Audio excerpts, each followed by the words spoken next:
السلام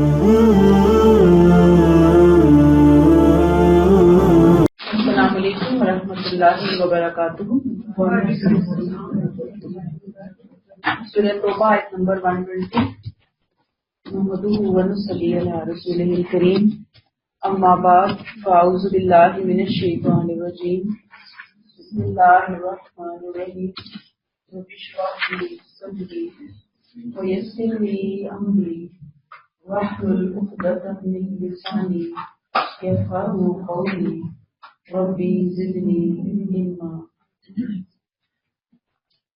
ما کان لأہل المدینۃ ومن حولهم من الاعراب۔ حقیقت یہ ہے کہ اہل مدینہ اور گرد و نواح کے بدویوں کے لیے ہرگز مناسب نہ تھا کہ وہ اللہ کے رسول کو چھوڑ کر گھر میں بیٹھ رہے، اور نہ یہ زیبا تھا کہ اپنی جان کو اس کی جان سے عزیز رکھیں۔ یہ اس لیے کہ اہل ایمان کو جو پیاس، تھکان اور بھوک اللہ کی راہ میں لاحق ہوتی ہے، منکرین حق کے لیے رنج پہنچنے والا جو قدم بھی وہ اٹھاتے ہیں اور جو چرکا بھی وہ اس کے کسی دشمن کو لگاتے ہیں، ان سب کے بدلے میں ان کے لیے ایک نیکی لکھی جاتی ہے۔ یقیناً اللہ بہترین طریقے سے کام پورا کرنے والوں کا اجر کبھی ضائع نہیں کرتا۔ اب یہاں پھر پچھلے مضمون کو ہی اللہ تعالیٰ مزید وضاحت کے ساتھ، تاکید کے ساتھ بیان کر رہے ہیں۔ پچھلی آیت میں ہم نے 119 میں ایک لیسن پڑھا تھا، کیا تھا؟ اتقوا اللہ اور وکونوا مع الصادقین، سچوں کے ساتھ رہو۔ گویا عام اور جو کمزور ایمان کے مسلمان تھے ان کی حوصلہ افزائی فرمائی جا رہی تھی کہ اگرچہ اس راہ کے اندر بہت ساری آزمائشیں ہیں، بہت ساری تکلیفیں ہیں، بہت سارے خطرات ہیں، لیکن آپ نے کرنا کیا ہے؟ سچوں کی صحبت اختیار کر کے، تقوی اختیار کر کے یہ جو مشکل راستے ہیں ان سے گزرنا ہے۔ یعنی مشکل راستوں سے گزرنے کا طریقہ یا علاج یا اس کا ایک آسان راستہ کیا ہے کہ آپ یہ دو کام، پچھلی آیت کو لیجیے، وہ دو کام اختیار کر لیں تو آپ کے لیے ہر چیز آسان ہو جائے گی۔ مشکل راستوں سے بھی آپ گزر جائیں گے، جو چوٹ آپ کو، جو جرکا آپ کو دشمن لگائے گا آپ اس کو بھی برداشت کر لیں گے۔ جب آپ یہ سب کچھ اللہ کی خاطر برداشت کریں گے تو ایک ایک برداشت کی وجہ سے، ایک ایک مقام پر صبر کی وجہ سے، ایک ایک چرکے اور چوٹ کی وجہ سے اللہ تعالیٰ نے آپ کے لیے درجات بلند کرنے ہیں، آپ کے لیے نیکیاں لکھ لینی ہیں، بہترین صلہ آپ پائیں گے۔ گویا جو اللہ کی راہ میں دکھ اٹھاتا ہے، اللہ کی وجہ سے دکھ اٹھاتا ہے، اللہ تعالیٰ نے یہاں پہ بتا دیا کہ میں تو ان کے ساتھ ہوں۔ ان اللہ لا یضیع اجر المحسنین، اللہ محسنین کا اجر ضائع نہیں کرتا۔ یعنی پورا لب لباب میں نے آپ کو بتا دیا یہاں پہ۔ اب آپ دیکھ لیجئے یہاں اللہ تعالیٰ کیا کہہ رہے ہیں؟ ما کان لأہل المدینہ ومن حولهم من الاعراب، اہل مدینہ اور اعراب میں سے کسی کے لیے، بدویوں میں سے یہ مناسب نہیں تھا کہ وہ رسول کا ساتھ دینے سے ہچکچاتے، گھبراتے، اپنی جان کو نبی کی جان کے مقابلے میں زیادہ اہمیت دیتے۔ یہ ان کو زیب نہیں دیتی تھی، بات ان کے لیے اچھی بات نہیں تھی، اور نہ ہی آئندہ کے لیے کسی کو یہ بات زیب دیتی ہے کہ وہ اللہ کی راہ میں نکلنے سے ہچکچائیں یا اپنی جان کو زیادہ اہمیت دیں۔ اصل میں یہاں پہ ایک طرف مسلمانوں کی حوصلہ افزائی کی جا رہی ہے تو دوسری طرف جو منافقین میں سے وہ مسلمان تھے نا، منافق کے اندر بھی جو تھے، کچھ تو بہت پکے تھے جو کہ کفر کے بہت قریب تھے، اور کچھ ایسے تھے کہ جو عمل کے اعتبار سے کمزور تھے، لیکن منافقین والی ان کے اندر عادات کچھ نہ کچھ موجود تھی۔ تو ایک طرح سے ان کے لیے اللہ تعالیٰ نے ڈانٹ ہے، تنبیہ ہے یہاں پہ بیان کی کہ اگر تم آپ صلی اللہ علیہ وسلم کو چھوڑ کر بیٹھ سکتے ہو، راہ حق کو چھوڑ کر بیٹھ سکتے ہو، باطل کی راہ اختیار کر سکتے ہو، اندیشے اختیار کر کے تم غلط لوگوں کا ساتھ اختیار کر سکتے ہو، تو یہ تمہیں زیب نہیں دیتا۔ زیب کیا دیتا ہے؟ وہی 119 میں وَكُونُوا مَعَ الصَّادِقِينَ، سچوں کا ساتھ۔ تو سچوں کا ساتھ صرف درس کی محفلوں اور قرآن کی راہ تک تو نہیں نہ ہوتا، سچوں کا اگر ساتھ دینا پڑتا ہے تو پھر بہت ساری حق کی جب وہ قربانیاں دے رہے ہوتے ہیں، حق کے لیے وہ پرچم بلند کر رہے ہوتے ہیں، تو اس وقت بھی ان کا بازو کرنا ہوتا ہے، اس وقت بھی ان کے ساتھ کھڑا ہونا ہوتا ہے۔ یہاں پہ اللہ تعالیٰ نے بتا دیا کہ جو بھی محسنین والا ان لوگوں میں سے عمل کرے گا، شرط یہ ہے کہ عمل محسن ہو، محسنوں والا ہو، کوالٹی والا عمل ہو، قول اور فعل میں تضاد نہ ہو، پوری روح کو سمجھتے ہوئے عمل کیا جائے، تو اللہ تعالیٰ ایسے لوگوں کے نہ صرف یہ کہ ساتھ ہے بلکہ ان کا اجر ضائع نہیں کرتا۔ پھر آپ دیکھیے اس آیت کے اندر آپ تھوڑا سا دیکھیں گی کہ اہل مدینہ اور گرد و نواح کے دیہاتیوں کے لیے ہرگز مناسب نہ تھا کہ وہ اللہ کے رسول کو چھوڑ کر گھروں میں بیٹھے ہیں، نہ یہ دیکھا تھا کہ اپنی جان کو آپ کی جان سے عزیز رکھیں۔ ذالکا بانہم لا یصیبہم ظمأ ولا نصب، اہل ایمان کو جو پیاس، تھکان اور بھوک اللہ کی راہ میں لاحق ہوتی ہے، منکرین حق کے لیے رنج پہنچنے والا جو قدم بھی اٹھاتے ہیں، ولا یطؤون موطئا یغیظ الکفار، وہ اقدامات جو دشمن کے حوصلے کو پست کرنے کے لیے، ان کے دلوں کو صدمہ پہنچانے کے لیے کرتے ہیں، اہل حق کے حوصلے کی دھاک ان کے اوپر بیٹھ جاتی ہے۔ فلا ینالون من عدو نیلا، جو چرکا بھی وہ کسی دشمن کو لگاتے ہیں، ان سب کے بدلے اصل میں ہو کیا رہا ہے، کتب لہم بہ عمل صالح، تو اللہ کیا کرتے ہیں، ان کے لیے ایک عمل صالح لکھ دیتے ہیں۔ اجر ہے، ہر مصیبت کا، ہر دکھ کا، ہر تکلیف کا اجر ہے، اور اینڈ تو کاری دیا کہ محسنین کا اجر اللہ ضائع نہیں فرماتے۔ آیت سمجھ آ گئی آپ کو؟ سبق لے لیجیے اب اس سے۔ اب آپ دیکھ لیجیے کہ نبی کریم صلی اللہ علیہ وسلم نے جو مشن شروع کیا تھا اپنی زندگی کے اندر، آپ صلی اللہ علیہ وسلم بہت خوبصورتی کے ساتھ مکمل کر کے اس دنیا سے رخصت ہو گئے، لیکن اس مشن کی تکمیل میں آپ نے بہت زیادہ دکھ اٹھائے، قربانیاں کی، مصیبتیں جھیلی۔ نہ صرف آپ نے، آپ کے جتنے اصحاب تھے ان سب نے کسی نہ کسی درجے میں اپنا رول پلے کیا، کنٹریبیوٹ کیا اس سارے معاملے کے اندر۔ آپ نے وہ رول پلے کیا کہ دیکھیں اس آیت کے اندر تو تسلی دی جا رہی ہے نا کہ جو بھی تم اس رول کو پلے کرتے ہوئے اس مشن کو پہنچانے کے لیے جو بھی تکلیف برداشت کرتے ہو، جو بھی کرتے ہو، اس کے پیچھے اگر کوئی دکھ، درد، الم، رنج آتا ہے، اللہ تمہارے لیے عمل، تمہارا اجر جو ہے وہ لکھ لیتا ہے، اجر ضائع نہیں کرتا۔ اب سبق میں آپ کو دے رہی تھی کہ آپ صلی اللہ علیہ وسلم تو چلے گئے دنیا سے، صحابہ کرام بھی رخصت ہو گئے۔ اب ہم یہ نہیں کہہ سکتے کہ ہدایت کا وہ پیغام جو شمع وہ جلا کر گئے تھے بس وہ روشن رہی اور قیامت تک ایسے ہی روشن رہے گی اور مجھے اور آپ کو اپنا کوئی حصہ بیچ میں نہیں ڈالنا، ایسی بات نہیں ہے۔ قیامت تک اب یہ کام نبی کے وارث کریں گے۔ نبی کے وارث کون ہے؟ صلی اللہ علیہ وسلم۔ نبی کے وارث کون ہے؟ ہم پوری امت، قیامت تک آنے والی امت، ساری کی ساری امت آپ کے مشن کی وارث ہے۔ یاد رکھیے کہ ترجیحات اس دور میں اور پتہ نہیں آنے والے دور میں کیا ہوتی ہیں، مکمل چینج ہو چکی ہیں لوگوں کی ترجیحات، امت کی ترجیحات تبدیل ہو چکی ہیں، پرائورٹیز تبدیل ہو چکی ہیں۔ اس زمانے میں جو ان لوگوں کی ترجیحات تھیں آج وہ ترجیحات باقی نہیں رہی۔ آج ہم سب کو اپنا خاندان، اپنی ذات، اپنی گھر، اپنی فیملی، اب خاندان کو بھی چھوڑیں، آپ خاندان کی جگہ فیملی کو لے آئیں۔ فیملی ہے، گھر ہے، بچے ہیں، اپنا آپ ہے، اپنی صحت ہے، اپنا آرام ہے، اپنا سکون ہے، اپنا بزنس ہے۔ ہم سب کو آج یہ زیادہ محبوب ہو چکی ہیں چیزیں بنسبت یہ کہ اللہ کا دین، اللہ کے رسول صلی اللہ علیہ وسلم کا مشن، صحابہ کرام کا راستہ۔ تو اب ہمیں یہاں پہ رک کر سوچنا ہے کہ کیا کرنا ہے، ہمیں کون سا طریقہ اختیار کرنا ہے، کس راستے پر چلنا ہے۔ گویا آج آپ دیکھیے کہ وہ لوگ تو وہ ہیں کہ جنہوں نے ان علاقوں میں اس زمانے میں کہ جب نہ ٹرانسپورٹیشن تھی نہ وہ سہولیات تھی، گرم صحراؤں کے اندر مختلف شدید قسم کی ان کے موسموں کی صعوبتیں مشکلات اٹھا کر انہوں نے دین کو لیا بھی اور آگے دین کو دیا بھی۔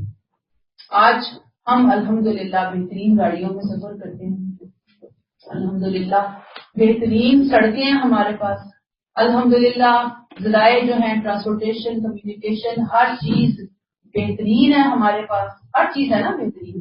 اے سی والے کمروں میں، ہیٹر والے کمروں میں ہم بیٹھ کر معاملات کر رہے ہوتے ہیں، ڈیل کر رہے ہوتے ہیں، لیکن اس کے باوجود بھی ہماری ترجیحات میں اللہ، اس کا دین، اس کے رسول والے معاملات سیکنڈ پہ آئیں گے، تھرڈ پہ آئیں گے، فورتھ پہ آئیں گے، ٹاپ پریورٹی پہ میں نے وہ لسٹ بتا دی ہے، وہ لسٹ ہم نے بنائی ہوئی ہے، اس سے ہم ایک لمحے کے لیے ایک انچ بھی آگے پیچھے ہٹنے کے لیے تیار نہیں ہے۔ ایسے ہی ہے نا کہ نہیں؟ حقیقت تو بالکل یہی ہے۔ دین کے لیے اگر چھوٹی سی بھی قربانی دینی پڑ جائے نا ہمیں، تو ہم پتہ نہیں کیا بندہ کہتا ہے کہ کس کس پہ ہم احسان جتائیں، کس کس کو سنائیں کہ ہم نے کیا کر لیا دین کے لیے، کتنا سناتے ہیں، کتنا احسان جتاتے ہیں، اور سوچیں کہ اگر خدا نہ خواستہ دین کی خاطر کوئی بھوک پیاس برداشت کرنی پڑ جائے، کوئی تھوڑی سی گرمی سردی برداشت کرنی پڑ جائے، تو وہ تو بس نہ ہی پوچھیں، بہت مشکل ہو جاتا ہے۔ تو آپ دیکھ لیں کہ جو یہ پیچھے واقعات ہم پڑھ کر آئے ہیں، خاص طور پہ جو کل 3 صحابہ کرام والا قصہ، کہ کتنا سستی والا معاملے کی وجہ سے اللہ تعالیٰ نے کیسے ان کو پکڑ لیا نا، گرفت کر لی۔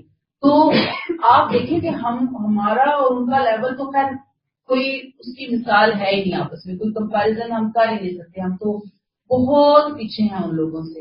لیکن اگر اپنے دور کے حساب سے ہم دیکھیں تو اللہ تعالیٰ ہمیں اس دور کے اعتبار سے ضرور پکڑ سکتے ہیں کہ تمہیں دور بہت اچھا میں نے دیا، ٹائم پیریڈ بہت زبردست تھا تمہارے پاس، اس ٹائم پیریڈ کے باوجود تم نے میرے دین کو پریورٹی نہیں بنایا، تم نے سستیاں دکھائیں، ٹال مٹول کی، تم نے ہر چیز کو پریفرنس دی، دین کو پریفرنس نہ دی، تو ظاہری بات ہے کہ یہ پھر ایک بہت سخت قسم کی بات ہو جائے گی ہمارے لیے۔ اللہ تعالیٰ معاف فرمائے۔ اور یہاں پہ رک کر پھر وہی چیز کلیئر کیجیے کہ لوگ کہتے ہیں کہ جیسے لوگ یہ بھی کہتے ہیں نا کہ سنو ہی نہیں، ہم نہیں سنتے، ہم نہیں پڑھتے، کیوں نہیں پڑھتے، کیوں نہیں سنتے، کہ پھر ہمیں دین پر عمل کرنا پڑتا ہے۔ تو یہ میں آپ کو بتا دوں کہ جان نہیں چھٹنی، یہ عذر اللہ تعالیٰ کے سامنے پیش کر کے کہ ہم نہ سنتے ہیں نہ ہم پڑھتے ہیں، کہ پھر عمل کرنا پڑے گا۔ عمل کے بغیر اگر کوئی انسان سیکھ رہا ہے، پڑھ رہا ہے، پھر بھی وہ نہیں کر پا رہا، کوشش بھی کر رہا ہے، اٹھتا ہے پھر گرتا ہے، پھر اٹھتا ہے پھر گرتا ہے، امید ہے اللہ سے معافی مانگتا رہے، کسی نہ کسی وقت توفیق مل ہی جائے گی کہ عمل بھی ہونا شروع ہو جائے گا۔ اب اگر ہم اس کیٹیگری کے اندر خود کو ڈال لیں کہ نہ سنیں نہ پڑھیں، تو پھر تو اللہ ہی حافظ ہے، پھر تو اللہ ہی حافظ ہے ہم سب کا۔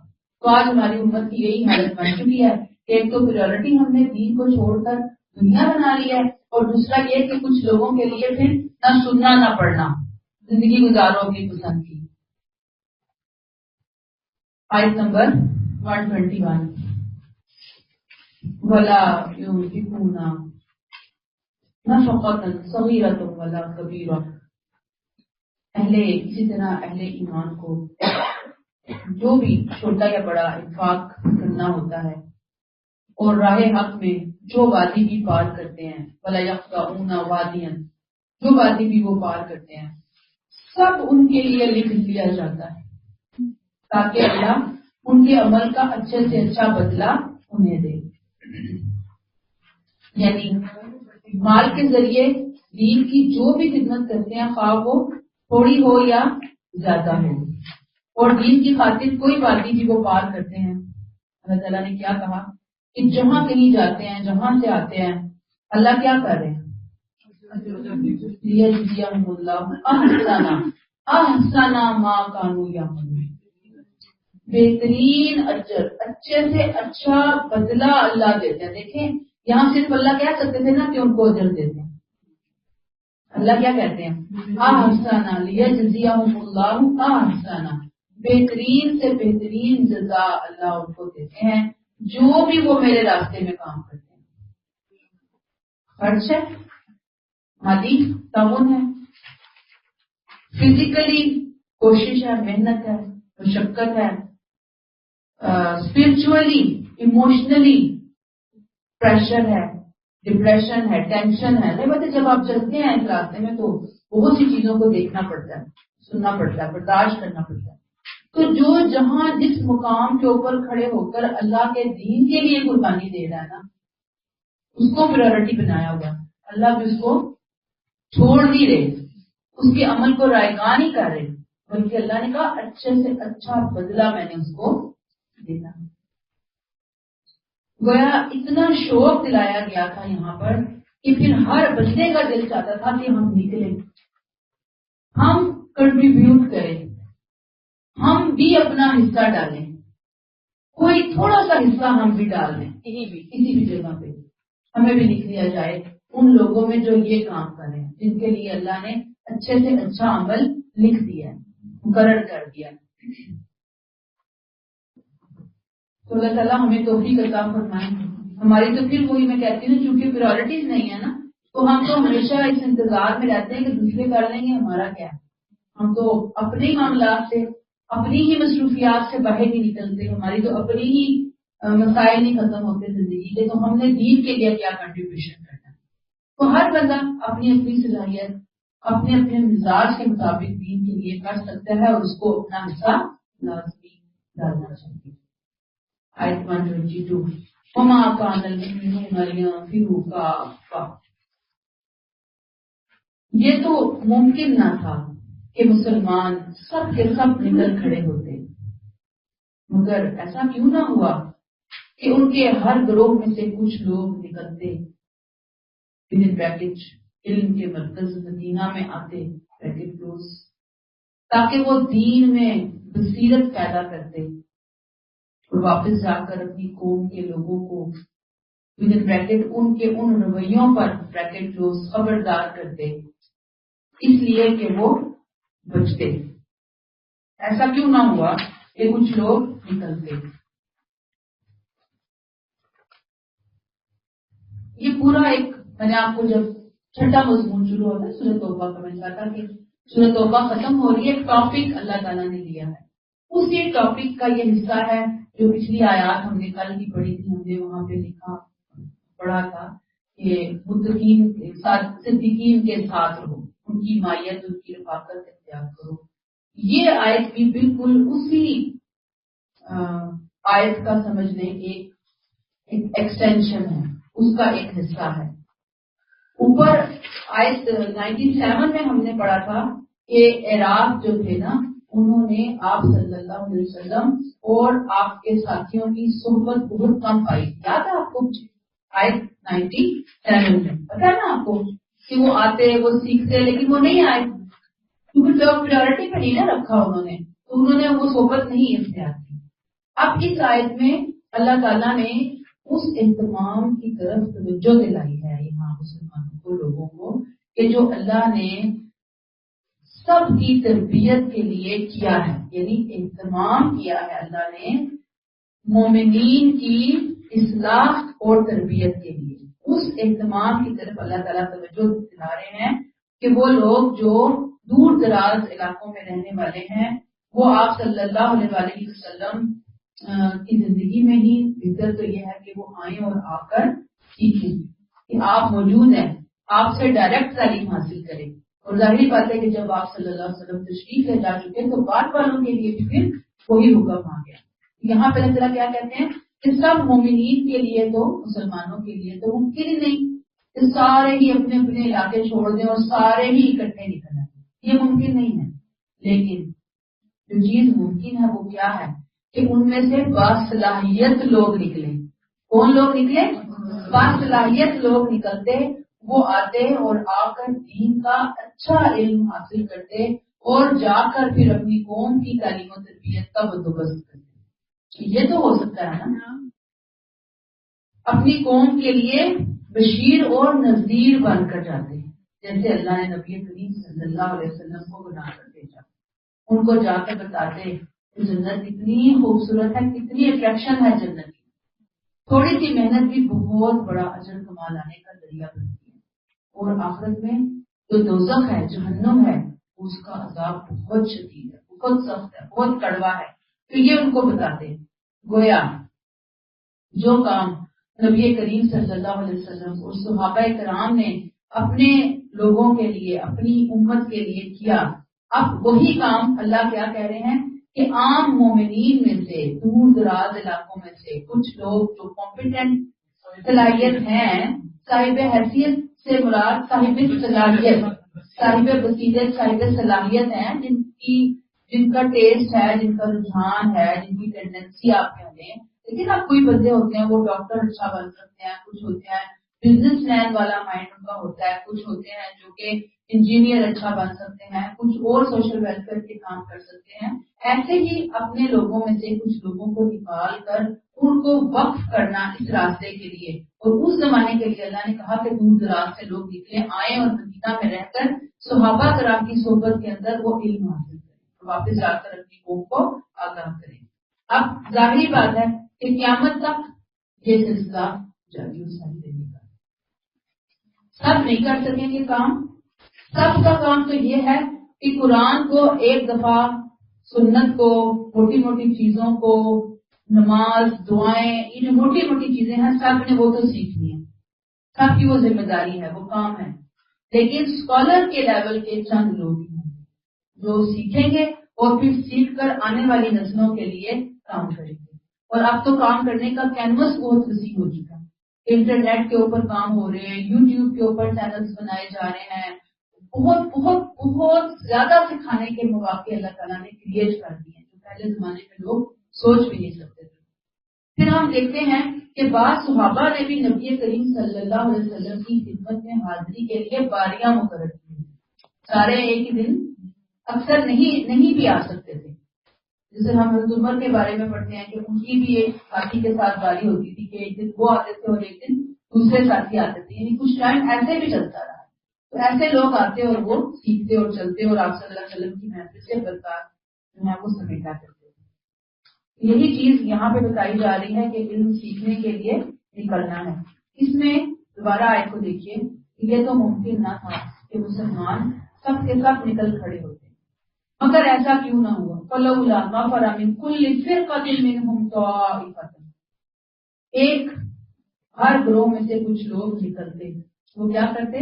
لِيَتَفَقَّهُوا فِي الدِّينِ، یہ دین میں بصیرت پیدا کرتے. یہ جو يَتَفَقَّهُوا فِي الدِّينِ ہے نا، یہ دین میں بصیرت حاصل کرنا. اب بصیرت کیا ہے؟ قرآن کے اوپر غور و فکر، حدیثوں کے اوپر، صحیح حدیثوں کے اوپر غور و فکر، تفکر، تدبر. پھر دین کا جو فلسفہ ہے، دین کی جو روح ہے، اس سے آشنائی. اور صرف آشنائی نہیں، اس قابل بنانا خود کو کہ پھر وہ اپنی قوم کی رہنمائی کر سکیں، ان کو گائیڈ کر سکیں. آپ دیکھیے کہ علماء جو ہیں وہ یہ لِيَتَفَقَّهُوا فِي الدِّينِ کا کام کریں گے، ٹھیک ہے. اور جو عام لوگ ہیں نا وہ جسٹ جیسے کہتے ہیں نا وَالْعَصْرِ إِنَّ الْإِنسَانَ لَفِي خُسْرٍ إِلَّا الَّذِينَ آمَنُوا وَعَمِلُوا الصَّالِحَاتِ وَتَوَاصَوْا بِالْحَقِّ وَتَوَاصَوْا بِالصَّبْرِ. عام لوگ کیا کریں گے؟ وَتَوَاصَوْا بِالْحَقِّ وَتَوَاصَوْا بِالصَّبْرِ، یہ کریں گے عام لوگ. علماء کریں گے لِيُنذِرُوا قَوْمَهُمْ، یہ سارا کام علماء کا ہے کہ وہ بتائیں گے. ظاہری بات ہے کہ یہ ڈرانا، لوگوں کو ہوشیار کرنا، آخرت کے بارے میں اویئرنیس دینا، پھر دنیا کے اندر آخرت کی کھیتی بونے کے اصول بتانا، ضوابط بتانا، کلیے بتانا، تو یہ سارا کام مسلمانوں کی تربیت کے حوالے سے، غیر مسلموں تک دین پہنچانے کے حوالے سے یہ علماء کا کام ہے. اور پھر باقی لوگوں کا کام یہ ہے کہ اگر ایسے علماء موجود ہیں جو علماء حق ہیں، ایک ہے علماء سو. علماء سو سے جسے کہتے ہیں نا بلیک شیپس، جو صحیح علماء ہیں ان کے اندر کالی بھیڑیں بھی آ جاتی ہیں. تو اب لوگوں کا اپنا کام ہے. جیسے ہم ایک فیلڈ کے ڈاکٹر کو جب چننا چاہتے ہیں، دیکھنا چاہتے ہیں، علاج کروانا چاہتے ہیں، تو ہم اچھے سے اچھا ڈاکٹر ڈھونڈ لیتے ہیں نا. پتہ چل جاتا ہے کہ کون سا ڈاکٹر اتنے ڈاکٹروں میں اچھا ہے.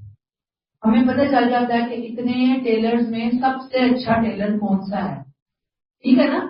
تو جب دنیا کے بارے میں ہماری عقل اتنا تیزی سے کام کرتی ہے تو دین کے بارے میں کیوں نہیں کرتی؟ دین کے بارے میں کیوں ہم آنکھیں بند کر کے خود کو دوسرے کے سامنے اس کے ہاتھ میں اپنی نکیل پکڑا دیتے ہیں کہ جا جدھر جدھر لے جاتا ہے تو لے جا. ہمیں کیوں مظلوم بن جاتے ہیں یا بتائیے جی کو غریب ہم نے عقیدت کی علماء یا لبادہ اپنے اوپر اوڑھ لیا ہوتا ہے, انجے بہرے بن جاتے ہیں دین کے معاملے میں.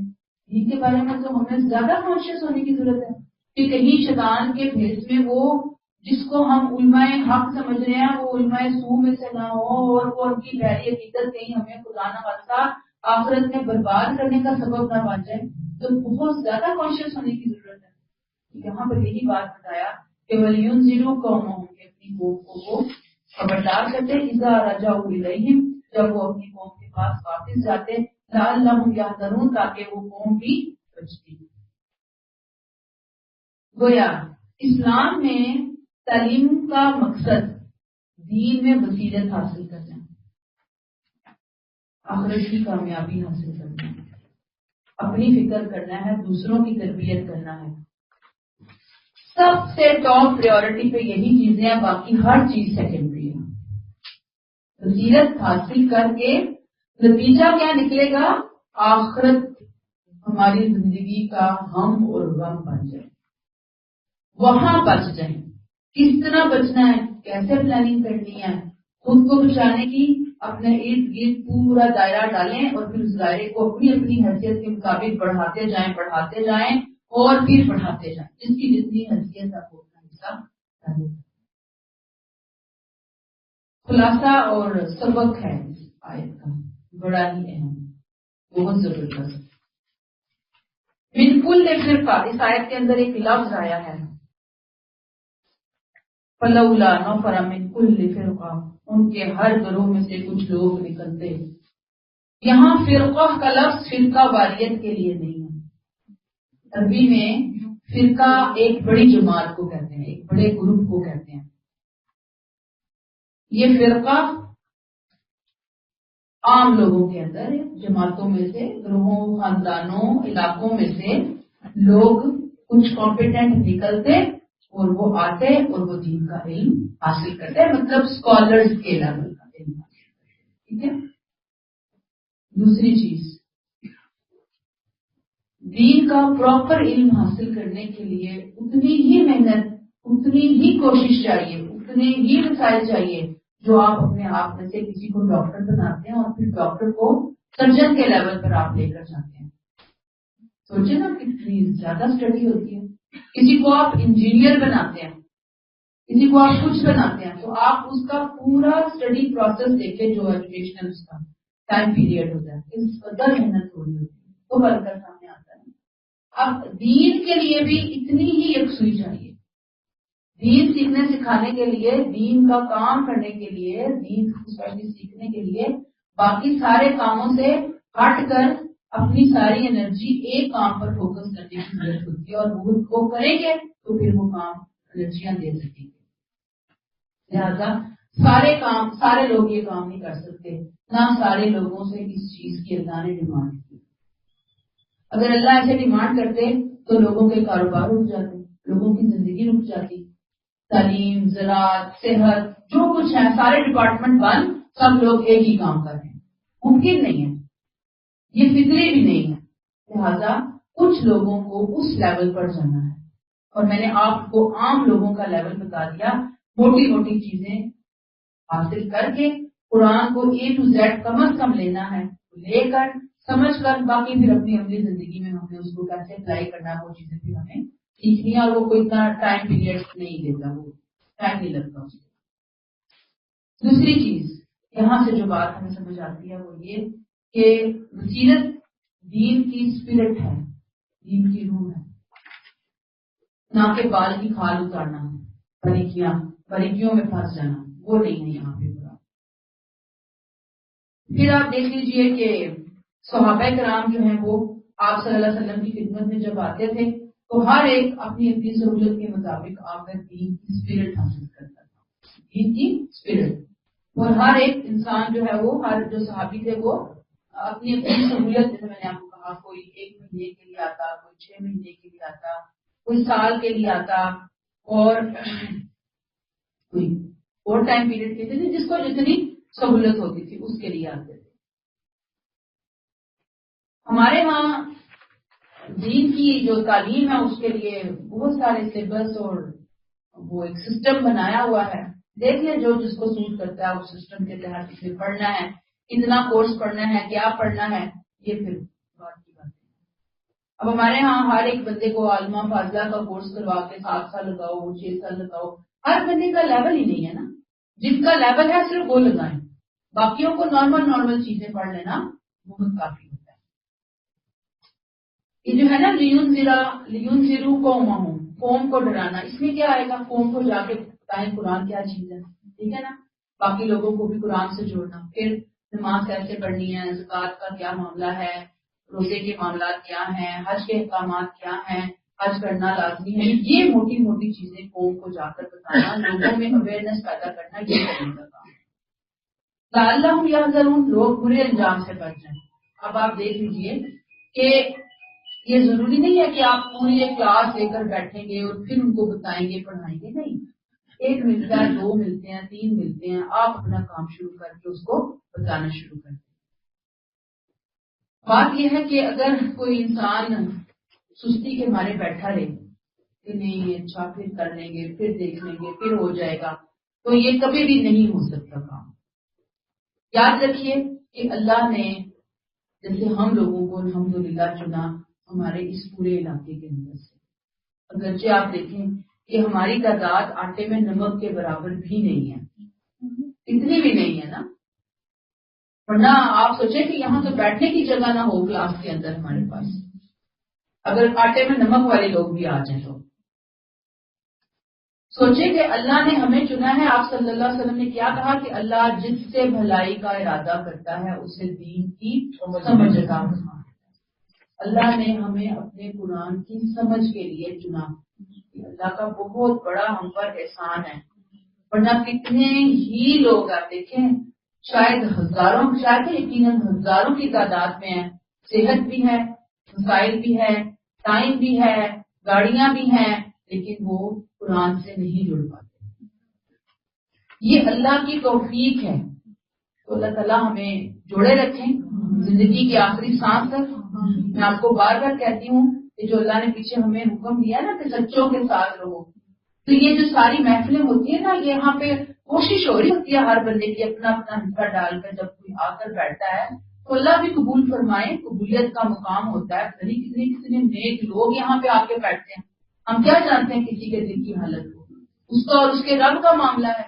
تو جب ہم آ کے بیٹھیں گے تو ایک طرح سے سچوں کے ساتھ اپنی دانش میں تو بیٹھ رہے ہیں نا، کہ بھی اچھے لوگوں کی محفل میں جا کے بیٹھے ہیں جن کا حکم ہمیں اللہ تعالیٰ نے دیا. تو آپ سوچیں کہ جب ہم آ کے بیٹھتے ہیں تو کچھ نہ کچھ رنگ چڑھتا ہے، کچھ نہ کچھ اثر ہوتا ہے ہمارے اوپر. جیسے آپ پیٹرول اسٹیشن پہ جاتے ہیں، گاڑی میں پیٹرول ڈلواتے ہیں تو گاڑی چلتی ہے. تو یہ ہمارے قرآن کی جو محفلیں حلقے ہیں، یہ ہمارے لیے انرجی لیول کو بڑھانے کا ذریعہ، یہ بہت ضروری ہے ہمارے لیے. تو یاد رکھیے زندگی میں کبھی بھی ان محفلوں سے تعلق نہ توڑیں. ہم جہاں کہیں بھی ہوں تھوڑا سا ٹائم نکال کے ہم نے مینج کرنا ہے. باقی پورا ٹائم ہمارا بھائی، ایک ہفتے میں سارے دن ہمارے. چند گھنٹے کی تو بات ہوتی ہے نا، 3 گھنٹے آپ 3.25 3.5، یا آپ سمجھ لیں کہ پورے ہفتے میں 4.5 گھنٹے آپ یہاں دے رہے ہیں. 4.5 گھنٹے دینے کے لیے ظاہری بات ہے کہ ایک گھنٹہ آپ ہر روز کا اور نکال لیں تو تقریباً بن جاتے ہیں 7.5 گھنٹے. 8 گھنٹے ٹوٹل ہم اگر کہیں پہ جا کے بیٹھتے ہیں تو ایک چلے ضمیر بھی مطمئن ہوتا ہے، دل کو بھی چل جاتی ہے کہ چلے ہم کہیں پہ بیٹھ کر کچھ تو لے کر آئے ہیں نا، کچھ نہ ہونے سے کچھ تو لیا نا ہم نے. یہ اللہ کا بہت بڑا احسان ہے. اس کی قدر کرنے کی ضرورت ہے، اس کی شکر گزاریوں کی ضرورت ہے ہمیں. اور ہم جتنے ارد گرد کے لوگوں کو دعوت دے سکتے ہیں، ہم کو بلا سکتے ہیں، خاص طور پہ جو ہمارا منفی درس ہوتا ہے اس کو جاری رکھنے کا مقصد بھی صرف یہ ہوتا ہے کہ نئے لوگوں کو ہم اپنے ساتھ جوڑ سکیں. ادروائز جو ہماری ریگولر کلاس ہے یہ بہت کافی ہے ہم لوگوں کے لیے. وہ جو کلاس ہوتی ہے اس کا ایک علیحدہ مقصد ہے. اللہ تعالیٰ ہمیں توفیق عطا فرمائے. پھر اس کے اندر ایک اور بات جو میں آپ سے یہاں پہ سبق ہم کر رہے ہیں نا، سبق لے رہے ہیں آیات سے، کیا ہے کہ جیسے ایک گاڑی ہوتی ہے جو سیلف سٹارٹ ہوتی ہے اور ایک گاڑی ہوتی ہے دھکا سٹارٹ. آپ کو کون سی گاڑی اچھی لگتی ہے دونوں میں سے؟ آپ کے پاس ہو کوئی گاڑی تو آپ کون سی گاڑی کو چوز کریں گے؟ تو ہم تو اللہ کے لیے دھکا سٹارٹ گاڑیاں بنے ہوئے ہے یا نہیں؟ کوئی دھکا دیتا ہے پش کرتا ہے تو چل پڑتے ہیں, کوئی روک لیتا ہے تو پھر رک جاتے ہیں, کوئی آ کے کھینچتا ہے نکالتا ہے اٹھتے ہیں, سوتے دھوتے روتے ازر بہانے ڈل مٹ سستی یہ وہ نکل پھر واپس ہم آرام سے نیچے گئے, پھر کسی نے نکالا آ کے, کسی نے پھر پش کیا, پھر نکل پڑے. تو یہ جو دھکا اسٹارٹ کام ہے نا, یاد رکھیے کہ اللہ کا دین میرا محتاج نہیں ہے, اللہ کا دین ہمارا محتاج ہے ہی نہیں. اگر اس نے یہ توفیق دی ہوئی ہے, اگر اس نے کچھ دیا ہوا ہے نا مجھے, تو مجھے قدر کرنی چاہیے, بجائے اس کے کہ میں ٹھنڈے دودھ کو پھونکے ماروں تو وہ ناشکری اور ناقدری کے اندر آتا ہے. اور اللہ تعالیٰ اس طرح کی ناشکریوں اور ناقدریوں سے ناقدردانیوں سے بہت زیادہ ناراض ہوتے ہیں. یقین کیجیے اگر میں نہیں سیکھوں گی تو وہ سیکھ لے گا. یعنی دیکھیں محتاج نہیں ہے نا اللہ کا دین. اگر میں کہوں کہ میں ہی سکھا رہی ہوں, میں نہیں ہوں گی, آپ لوگ کہیں اور سے بھی سیکھ سکتے ہیں. کوئی میرے محتاج تھوڑی ہیں آپ. جس کے دل میں سیکھنے کی پیاس ہوگی, طلب ہوگی, پیاسا جو ہے وہ خود پانی کے پاس چلا جائے گا, سیکھ لیں گے آپ. میں ناگزیر نہیں ہوں دین کے لیے. اگر مجھے اللہ نے یہاں بٹھایا, اللہ کا احسان ہے, ان کا کرم ہے مجھ پہ کہ انہوں نے توفیق دی ہے, وقت دیا, صحت دی, آسانیاں دی ہیں, بات ہو رہی ہے. مجھے بھی اللہ کی اس بات کی قدر کر کے بیٹھنا چاہیے, یہاں پر عاجزی اختیار کرنی چاہیے, اللہ کے سامنے ڈرتے رہنا چاہیے کہ اللہ تعالیٰ مجھ سے یہ چھیننا نہیں. آپ لوگ آتے ہیں, اللہ کا احسان, اللہ لے کر آتے ہیں, آپ آ جاتے ہیں, ورنہ کون ہے ہم میں سے جو خود آئے ہو؟ خود پہ چھوڑ دے تو شاید کوئی بھی نہ آئے یہاں پر. تو میں یہ کہتی ہوں کہ جو دین وہ خاص طور پہ قرآن سیکھنے سکھانے کا کام ہے نا, اس کو اللہ کا واسطہ اپنے سر کا تاج بنائے, اپنی پریورٹی میں رکھیں.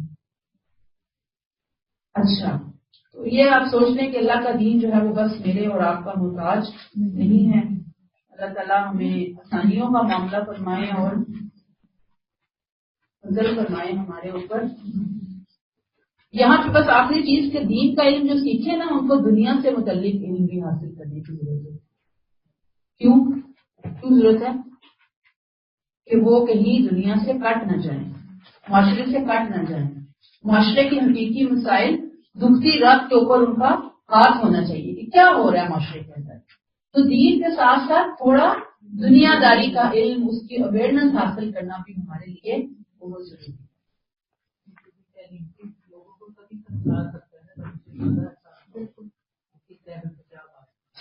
جی بالکل, جب ہمیں خود آتا ہوگا تو ہم سمجھائیں گے نا. اور پھر وہی سب سے بڑی بات کہ قرآن تو A to Z ہے نا, پہلے اس کو ہی نہیں سمجھا, کچھ لے لیا کچھ نہ لیا, کچھ لے لیا کچھ نہ لیا, وہ تو پھر کوئی علم نہ ہوا. پھر ہم یہ سمجھیں کہ ہمیں بہت کچھ آ گیا تو یہ بہت بڑی جاتی ہے, یہ بہت زیادہ نہ جاتی ہے نا. کہ آپ سپوز جیسے چھوڑے پھر یہ پرسنل ہو جائے گی بات, آگے چلتے ہیں. آیت نمبر 123, یا ایھا الذین آمنوا, اے اہل ایمان, ان تنبیہات کے بعد اب نکلو اور جس طرح کے پیچھے حکم دیا گیا ہے بریکٹ کلوز, تمہارے گرد و پیش میں جو بریکٹ بدترین منافقین بریکٹ کلوز منکرین حق ہیں, ان سے لڑو اور چاہیے کہ وہ تمہارے اندر سختی محسوس کریں. تم جان لو کہ اللہ ان کے ساتھ ہے جو تقوی اختیار کرنے والے ہیں. پوری سورہ کا اصل مضمون جو ہے نا, یہ آیت سمجھے اس کا خلاصہ ہے. پوری سورت کے مضمون کا اصل خلاصہ. کفار پہ مشرکین پہ تمام حجت ہو گیا. اب کیا کیا جا رہا ہے؟ اعلان برات ہو رہا ہے, ان کے خلاف اعلان جنگ ہو رہا ہے.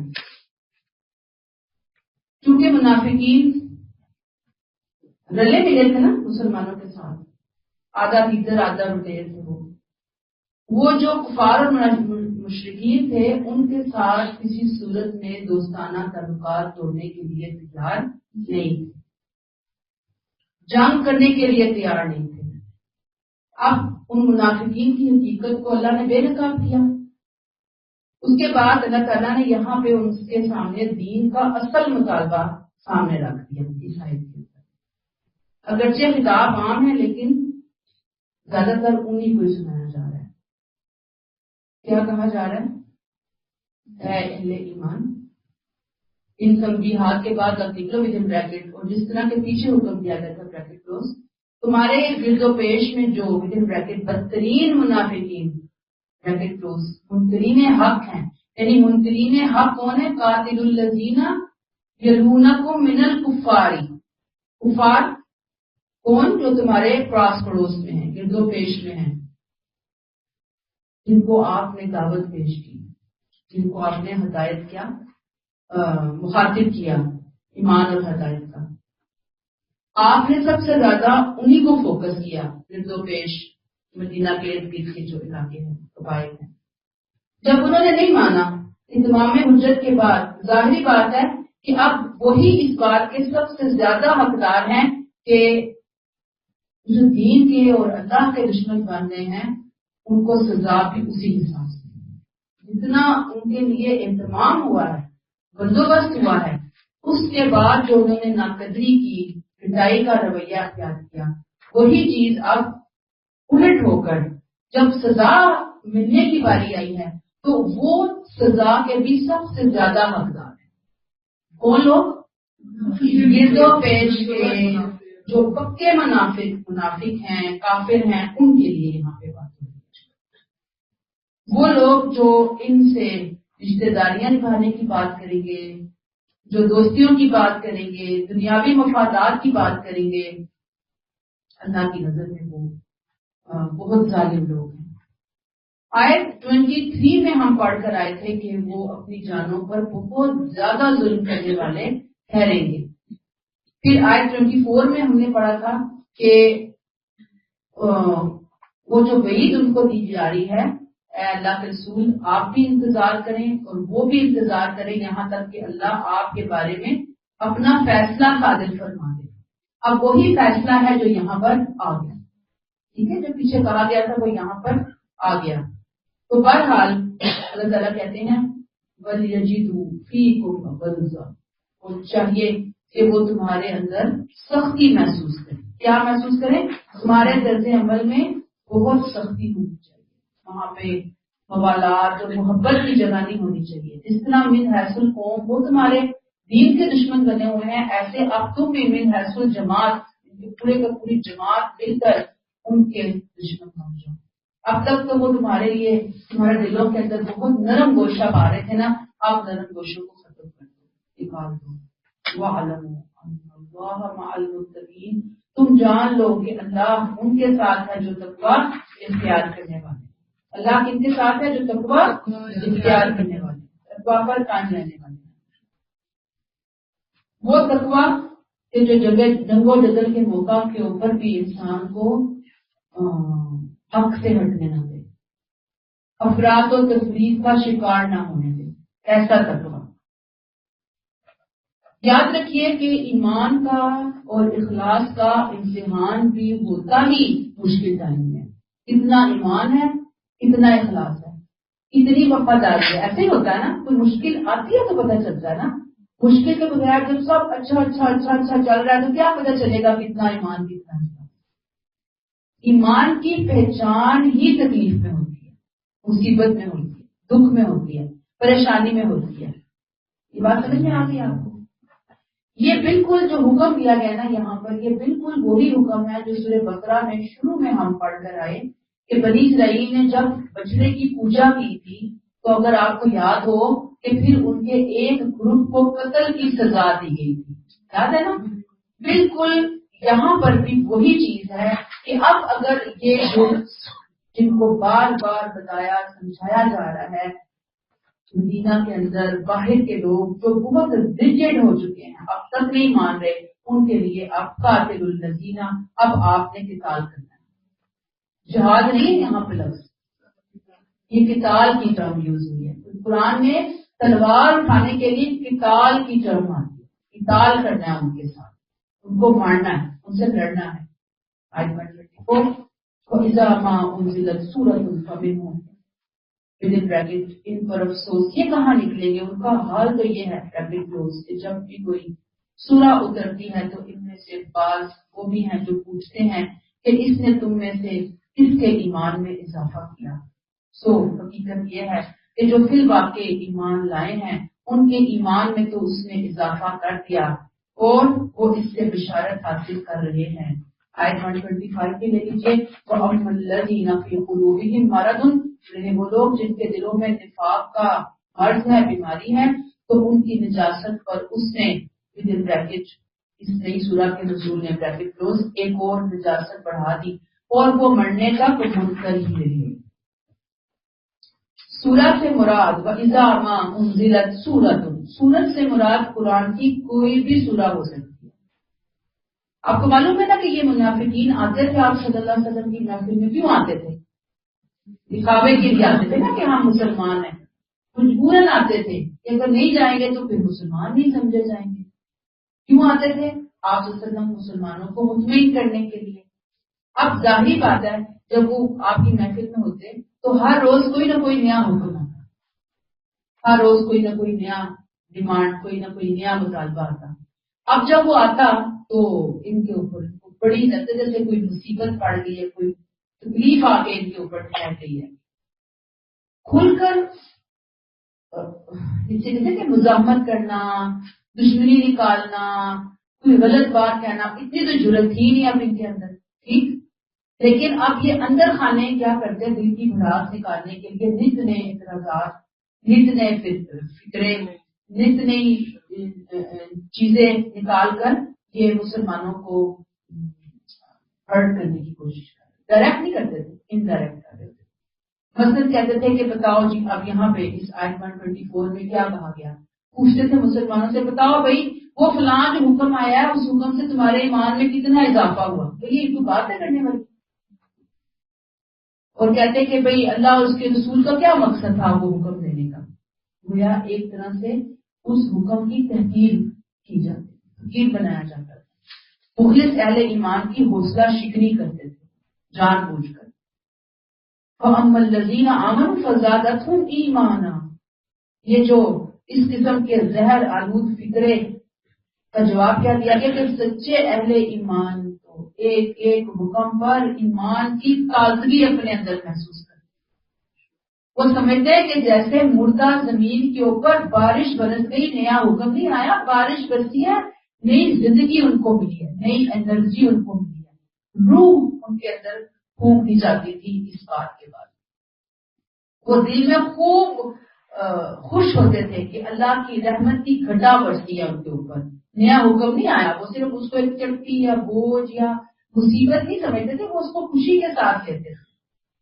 لیکن وہم یستبشرون، اور وہ اس سے بشارت حاصل کرتے. کون سی بشارت؟ اللہ کے قرب کی، اللہ کے فضل، رحمت، انعامات کی دنیا میں، پھر آخرت کے اندر ایک ایک حکم پہ ان کو لگتا تھا جیسے دن بدن وہ اور سے اور ایمان کے اندر بڑھ رہے ہیں، اور سے اور خوبصورتی آ رہی ہے ان کے اندر، روحانی انرجی مل رہی ہوتی ہے. لیکن یہ جو منافقین ہیں جن کی بات اب 125 میں ہم پڑھیں گے، بہرحال یہ زیادہ انہی کے لیے ہے کہ جو قرآن ان کو کچھ نہ چینج کر سکا تھا. یہ قرآن آیا بھی، جنہوں نے نہیں چینج ہونا تھا انہوں نے نہیں چینج ہوئے. قرآن ہے، آپ وسلم سنا رہے ہیں، قرآن کا نزول ہو رہا ہے، این اس ماحول کے اندر ہو رہا ہے، لیکن آپ دیکھ لیں کہ اس میں بھی وہ لوگ جو سخت دل ہیں جن کے اوپر قرآن کوئی اثر نہیں کر رہا. فَأَمَّا الَّذِينَ فِي قُلُوبِهِم مَرَضٌ، رہے وہ لوگ جن کے دلوں میں نفاق کا روگ ہے، جن کے دلوں میں نجاست ہے. وہ تو ایسے ہی ہے جیسے میں پیچھے آپ کو مثال دے کر آئی کہ کوڑے والی جب گاڑی آتی ہے تو وہ کوڑا آ کر ایک طرف پھر جب وہ ڈھیر لگاتی ہے، پھر دوسری گاڑی آتی ہے وہ اس کے اوپر پھینکتی ہے، پھر تیسری آتی ہے وہ کوڑے کے ڈھیر پہ ڈھیر چڑھتے چلے جاتے ہیں. یہاں پر بھی ایسے ہی لوگوں جن کے دلوں میں ایمان نہیں ہے بلکہ منافقت ہے، ان کے دلوں میں اس نجاست کے ردے یعنی لیئرز پہ لیئرز جو ہیں وہ آپ کہہ لیں کہ وہ پڑتی چلی جا رہی ہیں. زندگی کے کسی مرحلے میں انہیں توبہ کی توفیق نہیں ہوتی. وَمَاتُوا کافرون، اس حالت میں وہ پڑتے ہیں کہ وہ حالتیں کفر کے اندر ہی دنیا سے رخصت ہوتی ہیں. گویا قرآن کی آیات سے اہل ایمان کے ایمان میں درجہ بدرجہ اضافہ ہوتا ہے. یہ خلاصہ ہے ان دونوں آیتوں کا.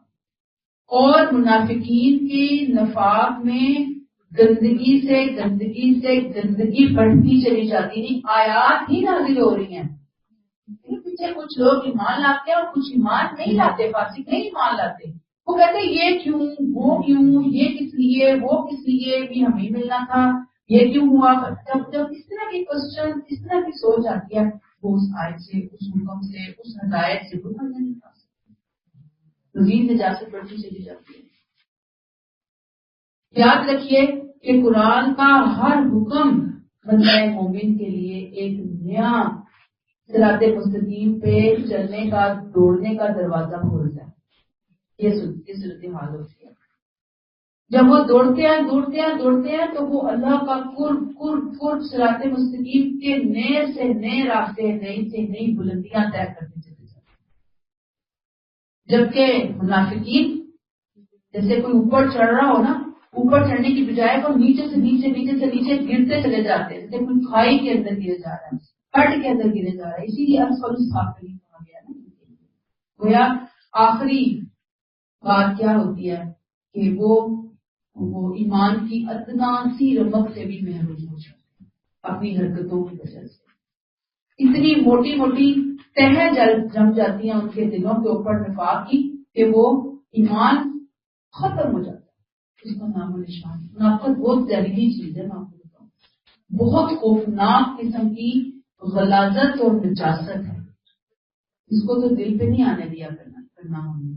اللہ نہ کرے کہیں پہ کچھ چیزیں ہمیں محسوس ہو رہی ہیں، بس اللہ کے سامنے رونا دھونا ڈال دیں، دعائیں بھی کریں کہ اللہ اس کو نکال، اس کو نکال. یہ بہت خطرناک چیز ہے.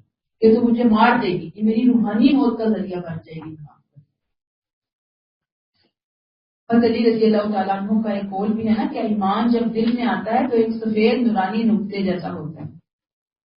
پھر جو ہی ایمان میں ترقی ہوتی ہے، روشنی بڑھتی چلی جاتی ہے، یہاں تک کہ پورا دل نورانی ہو جاتا ہے. ایسے ہی کفر اور نفاق ایک سیاہ داغ کی طرح شروع ہوتا ہے. وہ شروع میں دل پہ لگتا ہے، پھر وہ بڑھتا جاتا ہے، یہاں کے دل بالکل سیاہ، کالا سیاہ ہو جاتا ہے. یہ بالکل ایسے ہے کہ جیسے نیکی کو جنم دیتی ہے اور برائی برائیوں کو جنم دیتی ہے. یہ بالکل ایسے ہی ہے کہ جیسے ایک طاقتور غذا، اچھی غذا صحت مند معدے کو فائدہ دیتی ہے، اور وہی غذا ایک بیمار معدے کے لیے اور زیادہ نقصان دہ ہو جاتی ہے. یہ وہی کی معاملہ ہے. اگر دل اچھا ہے، نیت اچھی ہے، لینے کے لیے دل کھلا ہوا ہے، یہ بارش یہ فائدہ دے گی انسان کو.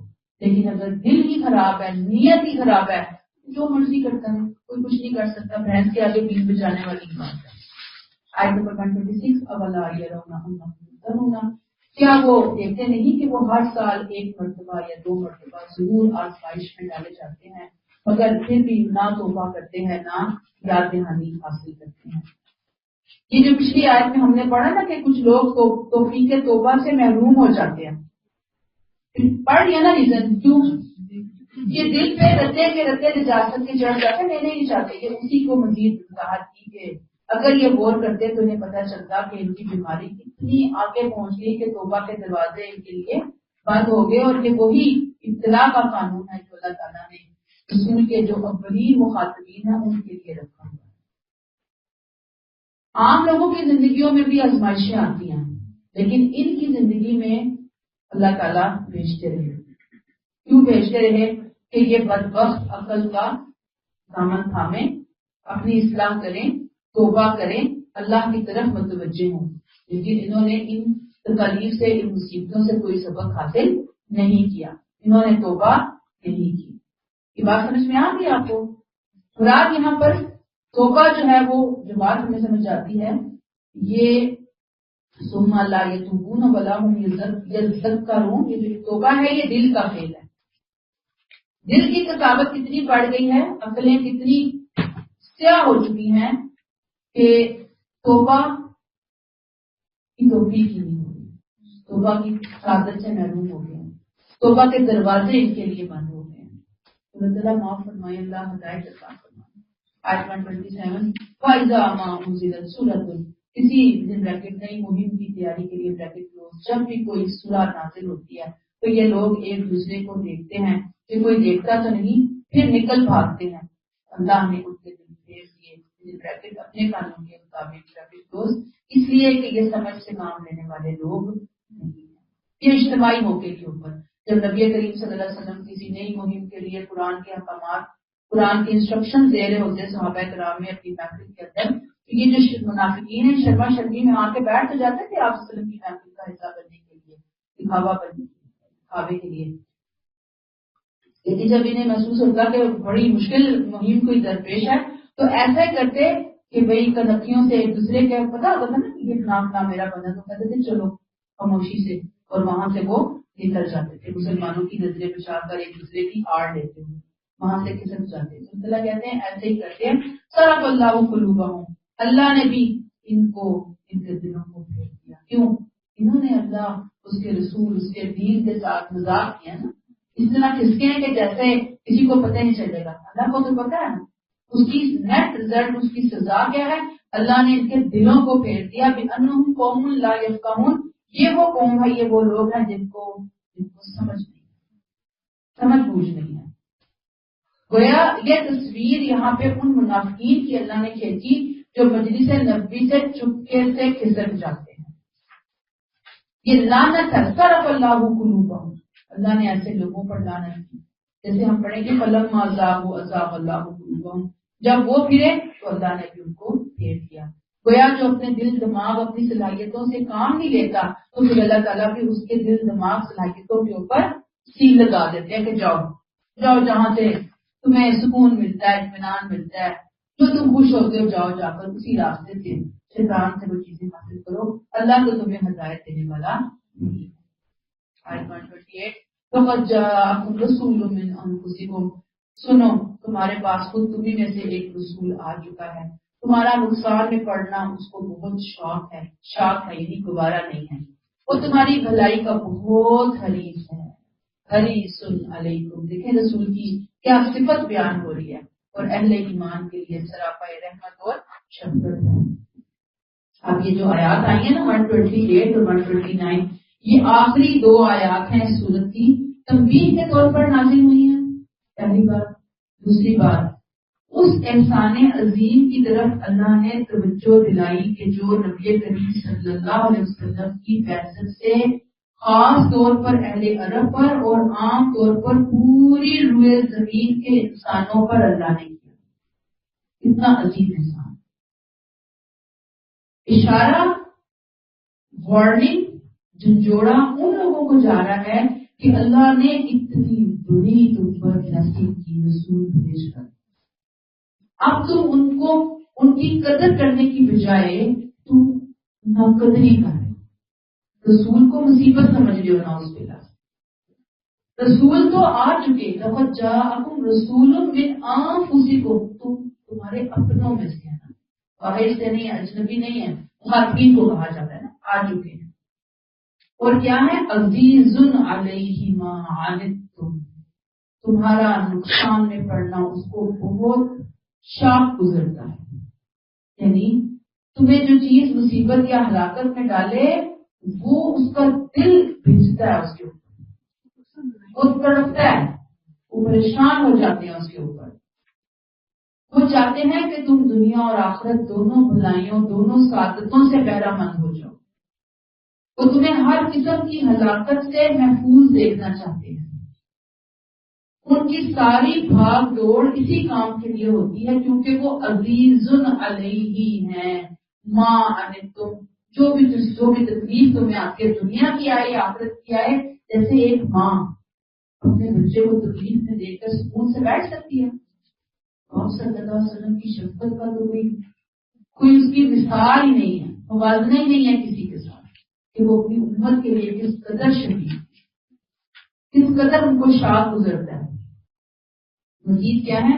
حریص علیکم، وہ بہت تمہاری بھلائی کے حریص ہیں، ان کی اپنی کوئی ذاتی غرض نہیں ہے، جیسے ایک بہت مہربان پیار کرنے والا والد اپنی اولاد کو ہمیشہ بہت آگے دیکھنا چاہتا ہے، اتنی بھاگ دوڑ، اتنی مشقت ہوتی ہے، ایسے ہی نبی کریم صلی اللہ علیہ وسلم آپ کے لیے، آپ امت کے لیے، مخاطبین اور قیامت تک کے لیے کیا تھے؟ حریص علیکم، بہت زیادہ حریص تھے، اور کیا تھے؟ رؤوف الرحیم، رؤوف الرحیم، دونوں صفتیں یہ جو ہے نا رؤوف الرحیم اللہ کی صفات حسنہ میں سے ہیں، وہی پیغمبر کے لیے اللہ نے استعمال کی ہے.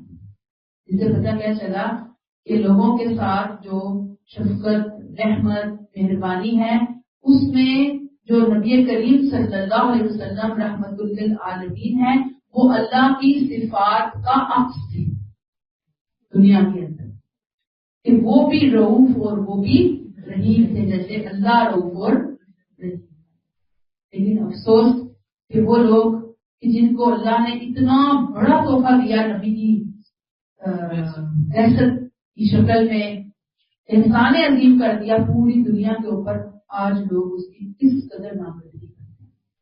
ان کے نام پر، ان کے حوالے سے کیا کیا بدعت، کیا کیا رسم و رواج دنیا کے اندر وہ کر دیے گئے ہیں.